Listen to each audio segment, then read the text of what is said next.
Cet homme est un représentant du guide suprême iranien, filmé dans une ville touristique du sud de l'Iran. Il s'est déplacé personnellement pour ordonner la fermeture de tout magasin où les femmes ne portent pas le foulard islamique.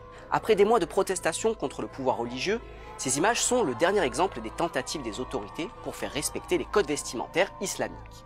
Des répressions qui vont parfois jusqu'aux amendes, à l'interdiction d'utiliser les transports publics, voire même d'accéder aux aéroports ou aux hôpitaux pour les femmes qui refusent de porter le hijab.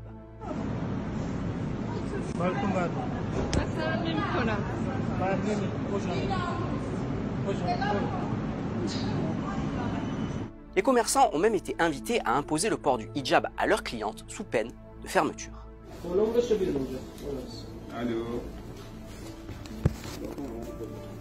Mais les femmes iraniennes affirment que cette répression ne les empêchera pas de lutter pour les libertés sociales. L'une d'entre elles est notre observatrice, nous l'appellerons Pendar, vous n'entendrez pas sa voix, mais nous avons fait lire son témoignage par une actrice. Aujourd'hui, je porte juste une chemise et un pantalon, pas d'autres vêtements, et cela ne m'a jamais posé de problème. Pendant les dernières vacances de Nowruz, j'ai voyagé dans de nombreuses villes et visité de nombreuses attractions touristiques, et je n'ai pas eu de problème. Les autorités tentent de monter les commerçants contre les gens, mais elles n'y parviendront pas. Des vidéos montrent des femmes sans hijab se faire refuser l'entrée d'aéroports ou de stations de métro.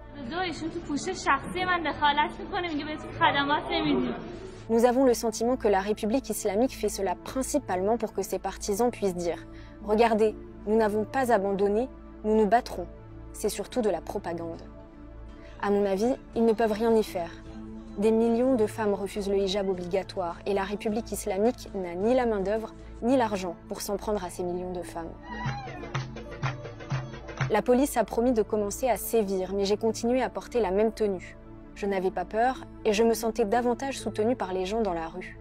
Les autorités ont également créé une plateforme officielle sur laquelle les partisans du régime peuvent signaler les conductrices qu'ils repèrent sans hijab. Les utilisateurs peuvent indiquer le numéro de la plaque d'immatriculation, la propriétaire de la voiture reçoit ainsi un message et une amende. Voici un de ces messages. Cher propriétaire de voiture, vous avez commis une infraction. S'il s'agit d'une erreur, vous avez 48 heures pour faire appel via ce lien. Si vous récidivez, votre voiture sera saisie. Mais des Iraniens ont trouvé un moyen de contourner cette technologie. Si nous voyons une voiture dans laquelle se trouve une femme portant un hijab ou un tchador, nous signalons la plaque d'immatriculation à la plateforme afin que leur base de données ne fonctionne pas. Le chaos qui s'ensuivra rendra la plateforme totalement inefficace. Un porte-parole des forces de police iraniennes a déclaré avoir reçu des milliers de messages signalant des conductrices qui ne respectaient pas le code vestimentaire. La police affirme également avoir fermé 138 magasins et 18 restaurants sur la seule journée du 15 avril pour non-respect du hijab.